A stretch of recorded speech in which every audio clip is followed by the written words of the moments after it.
اس کا مال کام آیا، نہ اس کی عزت کام آئی، اور نہ کوئی اس کی اولاد اس کے کام آ سکی۔ جیسے قارون کا حال ہوا، قارون مالدار تھا، اس کا مال بے انتہا تھا، بہت زیادہ مال تھا، لیکن قارون کا مال اسے عذاب الہی سے نہ بچا سکا۔ تو جب قارون عذاب الہی سے نہ بچا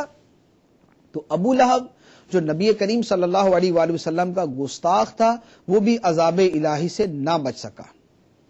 پھر فرمایا سَيَصْلَىٰ نَارًا ذَاتَ لَهَبٍ، اب دھنستا ہے لپٹ مارتی آگ میں وہ۔ پہلے جو اس کا عذاب بیان کیا، یہ جو اللہ تبارک و تعالی نے دنیا میں اس پر عذاب مسلط کیا، یہ اس کے بارے میں فرمایا کہ اس کا مال اور اس کی کمائی یہ اسے کچھ کام نہ آئی، اور اب اس آیت میں فرمایا کہ عنقریب وہ بھڑکتی ہوئی آگ میں داخل ہوگا۔ گویا گستاخ رسول دنیا اور آخرت دونوں جہانوں میں، دونوں جگہوں کے اندر ذلت، رسوائی اور عذاب کے اندر مبتلا ہوتا ہے۔ وَامْرَأَتُهُ حَمَّالَةَ الْحَطَبِ، اور اس کی بیوی لکڑیوں کا گٹھا سر پر اٹھاتی ہوئی۔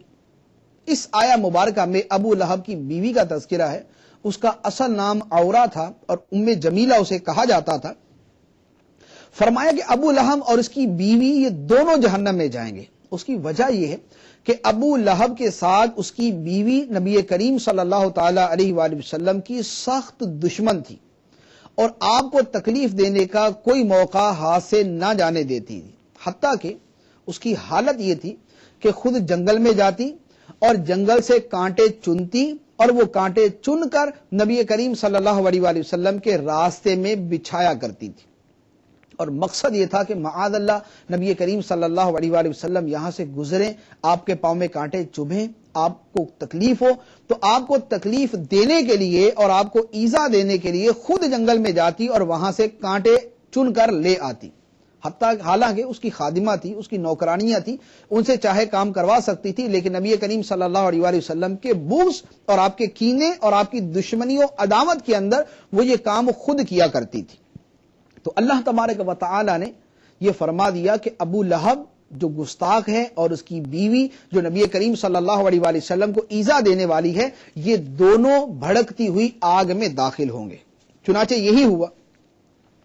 کہ اللہ تبارک و تعالی کا یہ عذاب اس پر نازل ہوا۔ فرمایا فی جیدہا حبل من مسد، اس کے گلے میں کھجور کی چھال کا رسہ، یعنی ام جمیلہ مرے گی تو اس طرح مرے گی کہ کانٹوں کے گٹھے کا رسہ اس کے گلے میں پڑ جائے گا اور اسے پھانسی ہو جائے گی۔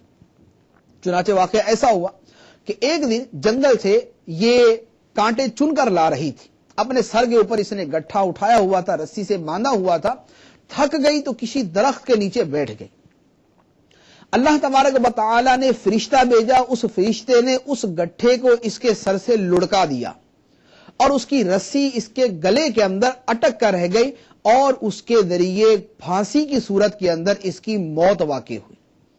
تو نبی کریم صلی اللہ تعالی علیہ وآلہ وسلم کی یہ گستاخ عورت بھی پایائے انجام کو پہنچی۔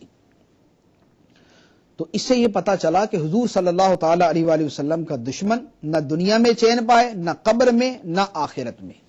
یہ سورہ مبارکہ کا وہ اجمالی تعارف، اس کا خلاصہ اور اس کی تفسیر تھی جو مفسرین کرام نے بیان فرمائی۔ اب اس سورہ مبارکہ سے جو چیزیں ہمارے سامنے آتی ہیں وہ آپ کے سامنے عرض کرتا ہوں۔ پہلی بات یہ پتا چلی کہ ابو لہب نے نبی کریم صلی اللہ تعالی علیہ وآلہ وسلم کی گستاخی کی۔ مشرک تو پہلے تھا،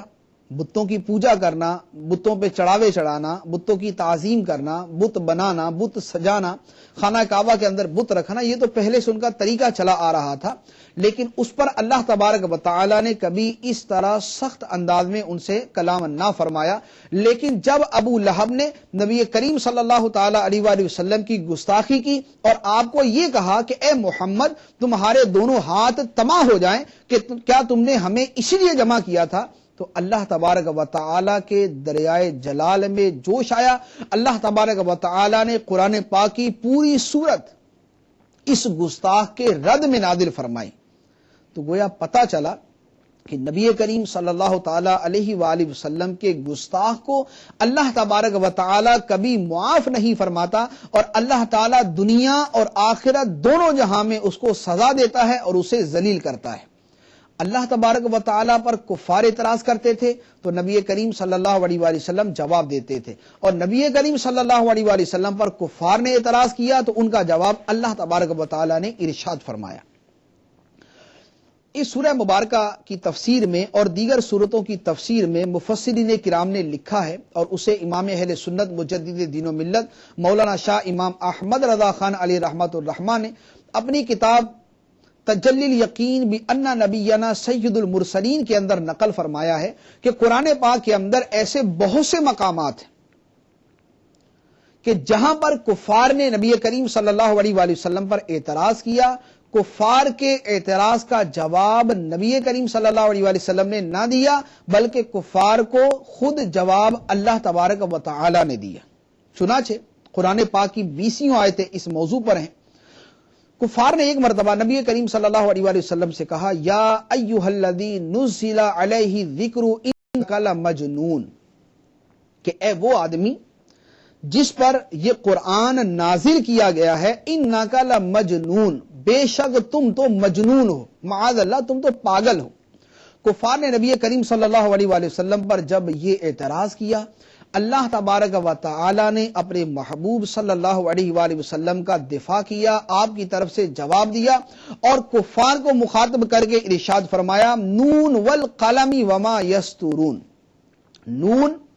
قلم کی قسم، وما یسطرون اور اس کے لکھے ہوئے کی قسم، جو فرشتے لکھتے ہیں اس کی قسم، ما انت بنعمت ربک بمجنون، اے محبوب صلی اللہ تعالی علیہ وآلہ وسلم تم اپنے رب کے فضل سے مجنون نہیں ہو۔ کفار نے جو لفظ استعمال کیا تھا، اے محمد تم مجنون ہو، اللہ تبارک و تعالی نے اپنے محبوب صلی اللہ تعالی علیہ وآلہ وسلم کی تسلی کے لیے وہی لفظ ارشاد فرمایا، ما انت بنعمت ربک بمجنون، اے محبوب تم اپنے رب کے فضل سے مجنون نہیں ہو، بلکہ تمہاری شان یہ ہے، وَإِنَّ لَكَ لَأَجْرًا غَيْرَ مَمْنُونٍ، تمہارے لیے ایسا اجر ہے جو کبھی ختم ہونے والا نہیں۔ اسی طرح ایک مرتبہ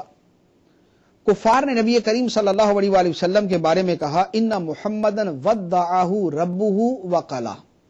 کہ محمد صلی اللہ علیہ وآلہ وسلم کو ان کے رب نے چھوڑ دیا اور انہیں ناپسند بنا دیا۔ ایک مرتبہ نبی کریم علیہ السلام پر کچھ عرصے کے لیے وحی نازل نہ ہوئی تو کفار نے اعتراض کیا کہ محمد صلی اللہ علیہ وسلم کو ان کے رب نے چھوڑ دیا اور انہیں ناپسند کیا۔ جب کفار نے یہ اعتراض کیا، نبی کریم صلی اللہ علیہ وآلہ وسلم کے قلب اطہر نے تنگی محسوس کی، آپ کو تکلیف ہوئی، تو اللہ تبارک و تعالی نے قرآن پاک کی پوری سورت نازل فرما دی اور اس میں بیان فرما دیا کہ نبی کریم صلی اللہ تعالی علیہ وآلہ وسلم کو اللہ تعالی نے ہرگز نہیں چھوڑا، بلکہ فرمایا والضحی واللیل اذا سجا ما ودعک ربک وما قلی، چاشت کی قسم یا محبوب کی زلفوں کی، محبوب کے چہرہ مبارک کی قسم، واللیل اذا سجا اور رات کی قسم جب چھا جائے، یا محبوب کی زلفوں کی قسم جب وہ چھا جائیں۔